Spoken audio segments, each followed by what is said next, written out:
So we finally entered the gates of Utopia, the half-decade awaited fourth studio album from Cactus Jack CEO, Houston-born superstar, and now film and fashion creative Jacquez Webster aka Travis Scott. After one of the most successful albums of the past decade with Astroworld, Travis has had tall shoes to fill with an immense amount of pressure and hype for him to follow up such a universally beloved record, especially after the unfortunate 2021 tragedy regarding the 8 who passed at Astrofest from a crowd surge, also putting him in hot water over how he and his team possibly mishandled the situation. Even many high-tier collaborators and sponsors cutting ties with him. Needless to say, it was clear that not many artists have had a moment in their career, a la maybe his mentor Kanye West with the Taylor Swift incident and My Beautiful Dark Twisted Fantasy, with this amount of weight on their shoulders to provide a quality comeback album. Fans have waited 3 years since the first announcement of Utopia, and it has been a long trek to get to finally witness and listen to its release. Featuring a mysterious and drawn-out rollout, this thing has finally arrived, and it is a very healthy 19 tracks, spanning an entire hour and 15 minutes. There aren't many albums anymore that can cause me to stay up exactly till 12 o'clock for it to drop, but Travis has had a nearly flawless track record when it comes to these vast and almost unbelievably immersive album experiences, so needless to say, I was refreshing Spotify right on time. I will admit I had heard nearly all the leaks up to the point of release, which was quite a few tracks, and I would assume that would have affected my enjoyment negatively if anyone listening. However, this really wasn't the case. So far, there really isn't a single song on here I would consider a skip, and that is saying a lot in today's overbloated streaming climate. But before I break down track by track, I want to address some of the complaints I've seen online and explain why I either acknowledge them, dispute them, or a little bit of both. The obvious is everyone calling this Travis's Yeezus, and while I assume that to be a compliment, some are trying to paint it as if this album doesn't have its own identity at all, and is somehow just a Ye copy. I simply don't see this at all, and feel it's a really dumb and simplistic take because of some signature sounds that are present here and there on both of the projects. I actually read some of this album almost like obvious love notes and tributes to Yeezus, as Travis helped Ye with that classic, and it's definitely not similar enough whatsoever to be called a ripoff or Yeezus 2. There's 100% its own vibe, sound, and individuality. I'm also not really sure when comparing somebody to Kanye, and specifically one of Kanye's most genius albums, is somehow considered a knock, but some seem to be reaching this conclusion or trying to at least push the narrative. I also think the content of the lyrics and story on Utopia does have some similarities to Donda, with its faith-based lyrics spread throughout, just not being so all-encompassing and in your face. Also, like Donda or maybe The Life of Pablo, a lot of the album is about facing your demons through your lifestyle and overcoming them through life itself. This feels like the most mature Travis has ever been when it comes to the emotional weight I encounter on one of his LPs. There's a real sense of urgency to affect the listener in a more emotional manner that you can really feel than any of his albums prior. His other work felt mostly like party records. Astroworld being not much in the way of content or overall storytelling, though on some songs it was present, but delivering rather an unbelievable atmosphere, and same with Rodeo, just mostly being about coming into the fast lifestyle that most rappers talk about. Some of the best and consistent rapping Travis has shown. I do think he gets criticized far more than other artists who do far worse in their lyrical penmanship, because people see him as a top tier artist, and while I personally found this to be some of his most lyrically focused writing theme-wise, there are still songs, I'll admit, and times on the record he's drifting into not really saying anything that important or unique. But the closest you've ever heard Travis to truly struggling and how his road to finding his own personal utopia in these tough times is definitely on this record, and how everyone's utopia is within themselves and, like a lot of the promotional material stated, wherever you are. A far more full-fledged concept lyrically and conceptually than I think he's ever tackled before as far as seriousness goes. Like the George Clinton speech at the end of the opener Hyena, speaking on how Earth is in distress and how he must overcome these struggles of the modern day within his mind. There is also less melody and harmonizing as well, going back to this being not such a mainstream record, but still enough to satiate those who love this side of him, myself included. It's a record for true original Travis fans, like Days Before Rodeo and Owl Farrell evolved into this level that Travis has currently reached as an artist. I respect the hell out of the fact that after all the controversy, he chose to not back down on his expression whatsoever and go as experimental in soundscape than he ever has before. This is easily his least mainstream album he's ever released, which was a huge risk considering the drama that revolved around this album's release, and it was a huge risk that I think really panned out. But with all that out of the way, let me tell you what I personally felt of each track and dissect them bit by bit down the listing. Hyena, the opener, immediately brings back Days Before Rodeo vibes with this nocturnal Halloween instrumental with a beaming and chaotic outro that leads us into the next track, Thank God. All about his thankfulness for life, even despite the persistence and energy he needs to keep it moving to the fullest. A winning chorus from also Ye protege Casey leads us to the midpoint of this track with a beat drop into these beautiful strings that cast this sense of dread behind them, while the 808s begin to kick in heavy and Travis straight up snaps off. And on a quick side note here, one of 2 Tom Brady shoutouts show up in this verse, which as a longtime Buccaneer fan I quite appreciated. Modern Jam uses an early version of Ye's I Am a God, is heavy in synths, as really the whole project is, and definitely feels the most inspired by Kanye, even down to Travis's cadence with these sporadic and chaotic spazzes and shouts in the background. This leads into an extremely odd yet alluring Tizo touchdown feature with this eccentric inflection. And while every track on here to each person could easily be their own individual standouts, My Eyes is one of not just my favorite tracks on this project, but any Scott album up to this point. Something even more distinct of a sound for him, and something that could have even almost been off of Blonde in the first half, yet seems to fit Travis somehow perfectly. It's got this delicate and playful childlike lightness to it, before transforming into a truly utopian sounding beat switch with one of the best Travis verses and flows he's ever laid on a track, and gives you no room to not be left just inspired and touched by this track.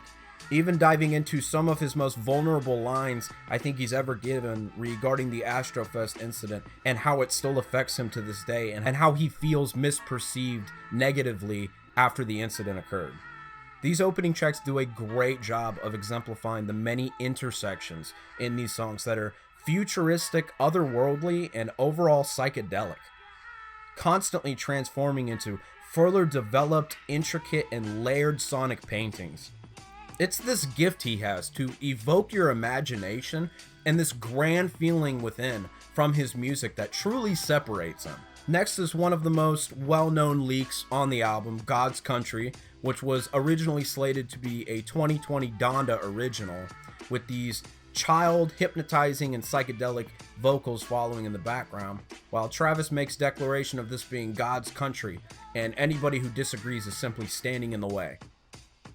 Another standout, but it does seem like it's missing a subsequent verse, and I think maybe Ye would have fit perfectly here, and the result is feeling like it gets cut a little short before reaching its overall potential. Next is another one of my favorite beats on Utopia, and feels like a movie-like rallying cry before an epic battle, with a beginning sample from New England's Explorer Suite, sort of nodding to this ideal with a sublime and trippy breakdown to end. Meltdown feels like the hit of the record, but personally it's not bad by any means, but I don't like the obvious similarities to it trying to be this album's Sicko Mode, and the mixing on this record is tremendous, but on this particular song, when the beat comes in, I ended up having the same problem on this that caused Escape Plan to not quite hit as hard as I think it could have. The background instrumentals and strings when the beat comes in are just kind of drowned out by the drums and vocals, and it waters down the whole impact of the song. But the sped up beat switch in the second half is still a good time and is by no means a low point on Utopia. While this does have less rage tracks in it than Astroworld, Fiend provides more than enough energy in this department and a well done track with some heavy beat drops. But I'll say, and I know I'm going to get a lot of shit for this, but the Playboi Carti feature with the pitch down vocals sounds like a bad Future impression, and he doesn't really add anything whatsoever of worth on this track, and it just didn't really need to be here. Del Resto is a solid, haunting house style cut with some angelic vocals from none other than Beyonce herself, with us then leading into I Know and Utopia Twins, which I think are more conventional and underdeveloped than the others, but a couple of really catchy choruses save these tracks from sticking out as low points. Then we have Circus Maximus, the title of the movie, which accompanied Utopia's release, realizes a glaring resemblance with the drums to Black Skinhead, one of the main reasons I think for the comparisons to Yeezus, but I think it's an obvious homage and serves as the predominant climax to the rioting of the last few songs. Leading into another one of my top tracks, if not my favorite track on the whole record here. Serving as this album's Skeletons or Astro Thunder of Utopia is Parasail. I think it's a song only, and I do mean only, Travis could create, and wish maybe there was a little more of these types of records on the album. It's melodic, esoteric, but stunningly beautiful. His vocals on this track show that his auto-tune production, inflections, and harmonizations are still the most unique by far in the genre, and perhaps some of the most creative and boundary-pushing in all of music. Parasail employs Dave Chappelle to speak on never giving up. Also, Dave sort of speaks about forgiving yourself and continuing to choose to love yourself and use that to fight for the things you love as inspiration and continuing to push on in life. Possibly referring to Travis choosing to forgive himself for the guilt of Astrofest in order to continue to push on in his life to the best of his ability for the things he loves. A deep track with a great yet short Youngling feature that really truly gets me emotional even still when listening to it.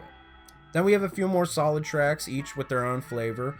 In the lead single / leak for the album Lost Forever, which most have already heard, and Schizo with multiple beat switches, and Love leading into the final two tracks on the record, and some of the best on it, Telekinesis, and to close out Utopia, Till Further Notice. Telekinesis features an infectious chorus with Travis speaking about following his faith into positively manifesting a future into eternal lasting life. The track has these bombastic drums, and closing with maybe the best feature on the entirety of Utopia from SZA, who serves as a feminine perspective, pleading for his return to her love that is gut-wrenching and just completely full of heart. Bringing us then to an exceptional closer, Till Further Notice, which in my opinion is a masterpiece. James Blake gives these eerie vocals leading into Travis wrapping up Utopia by speaking on the struggles and his vices and faith he uses to overcome the quote-unquote cold world he feels we're currently living in, and that he'll keep you posted in the future on how this will ultimately pan out. A potentially ominous and unsure end to the record that is a phenomenal closer to a sprawling album. In totality, it's a fast listen for a 19-track, hour and 15-minute album. It breezes by, and that's a testament to its cohesion, diversity, and strengths.